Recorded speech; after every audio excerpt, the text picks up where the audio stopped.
Bien bonjour, voilà une petite inspection. Inspection aujourd'hui d'une Chevrolet Bel Air 1956, modèle 4 portes et une couleur extérieure, donc 2 tons qui rappelle celle de l'intérieur, c'est-à-dire une couleur rouille un petit peu avec un petit contraste avec un blanc cassé, un beige. Très joli intérieur, très belle voiture, intérieur extérieur d'ailleurs.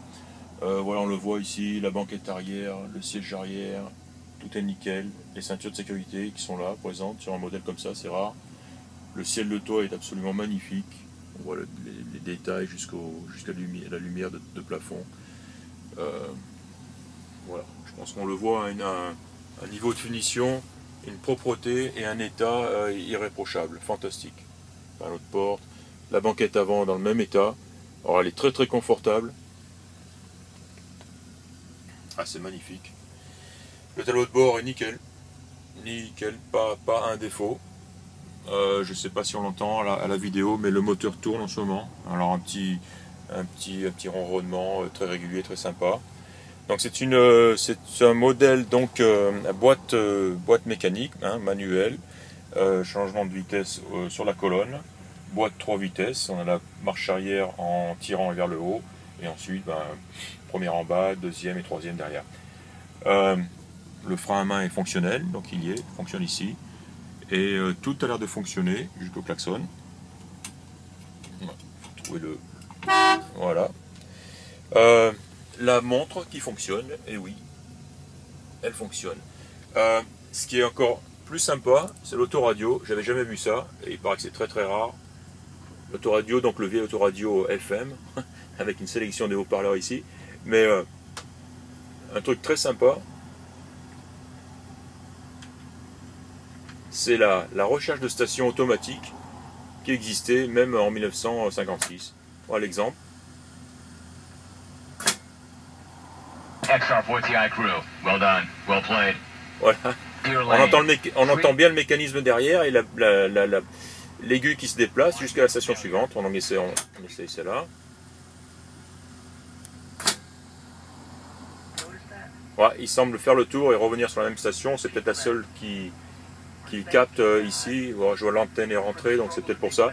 Mais ce système de sélection, de présélection, non, voilà. En fait, je me suis trompé, c'est pas une recherche de station, c'est une présélection. Et c'est sympa de voir d'entendre le mécanisme et puis surtout voir l'aiguille se déplacer et s'arrêter à la station suivante. Voilà, en fait ça marche très bien, c'est que cette station-là n'était pas pré-réglée.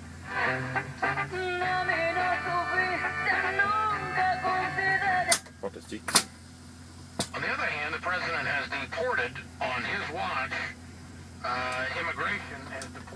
Et là, c'est juste une sélection des haut-parleurs avant, arrière. Qui n'a pas l'air de fonctionner d'ailleurs. Là, il y a un haut-parleur ici. Et il doit y en avoir un autre en dessous. Pas sûr. Enfin, sympa. On en arrête ça. Ah, tout est nickel dans cette voiture. Il n'y a rien à dire. Jusqu'au bouton ici de contrôle de la ventilation. Voilà, on entend très bien. Le chauffage est... Bon, on va mettre le chauffage ici, voir si je le sens. On entend la ventilation en tout cas. Voilà, un très beau tableau de bord, un très beau volant, une très belle moquette, très beau tout. Alors à surveiller, qui apparemment ne fonctionnerait pas la jauge d'essence. Et effectivement c'est probable, puisque là elle marque, elle est carrément en position full, ce qui ne pense pas être le cas. Et peut-être la jauge de température, voilà ici, donc à surveiller. Mais donc une petite réserve sur ces deux voyants. Sinon on a vérifié les lumières, les feux, clignotants, etc. Tout fonctionne. Voilà, les bons vieux essuie-glaces fonctionnent impeccable. Voilà, on va partir faire un petit tour. Oh, celle-ci est équipée de l'overdrive, donc j'avais pas vu. Donc overdrive, il faut que je me fasse expliquer comment l'overdrive marche avec, avec la boîte mécanique. Voilà, c'est parti. Donc on va retirer le frein à main, enclencher la première, donc vers moi et vers le bas. Clignotant, ouais, le chauffage marche, il n'y a pas de problème. Merci, pas aujourd'hui. Et on est parti. Donc ça va être difficile de manipuler la boîte méca et la caméra en même temps, mais on va essayer. Voilà, on est clair derrière, c'est parti. Donc l'embrayage, déjà, nickel. Change de main et hop, on passe la seconde, sans aucun problème. Donc voilà, on va voir ici l'image, donc je passe la troisième. Nickel. Donc l'embrayage est fantastique, un régal. Le niveau sonore est fantastique. Voilà. Ben voilà, on l'entend ici, hein, une route en mauvais état. Et le niveau sonore à l'intérieur est plus qu'acceptable. De toute façon, on sent la voiture bien construite, bien conservée. Oh, c'est vraiment un régal à conduire. Hop, on repasse en première et on démarre. Voilà, pareil. Hein. Embrayage, freinage, direction, rien à dire. Boîte mécanique, impeccable. On accélère un peu. Et voilà, sans aucun problème. Troisième, on est parti. On recolle au peloton. Ah ouais, c'est un régal. Voilà, faites attention de ne pas pousser le Dodge.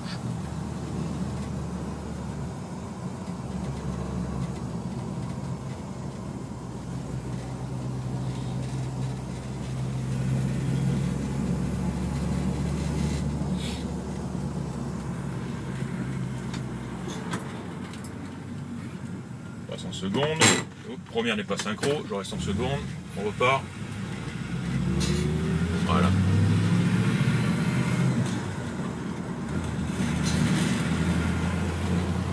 Voilà. Bah, je pense que c'est clair. Hein. Je vais faire quelques photos. Mais tiens, on a un freinage qui est fantastique. Hein. Fantastique.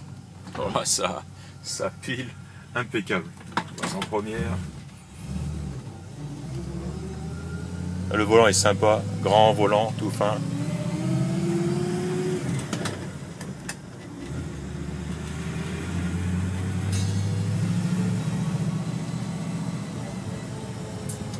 Voilà, trouver un coin pour me garer, faire quelques photos, mais sinon, ben, très bonne impression, très belle impression de conduite.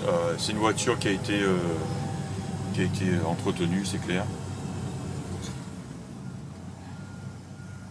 Une voiture très bien conservée. Alors, on passe la première.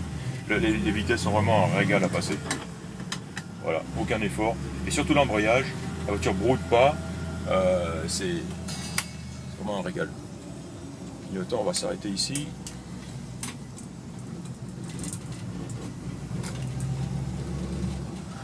Voilà, tirer quelques photos et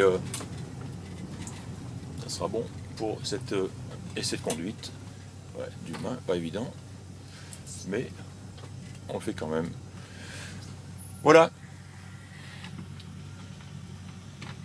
Au point mort, à la main. On arrête la bête. Même ceinture. Petit tour rapide extérieur.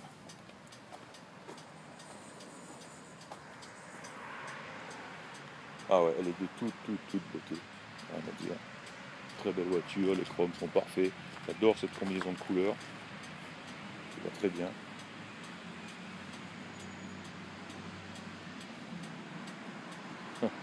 Le front, l'avant de la Bel Air, bien sûr, très classe. Beaucoup de chromes. Les chromes tous en parfait état.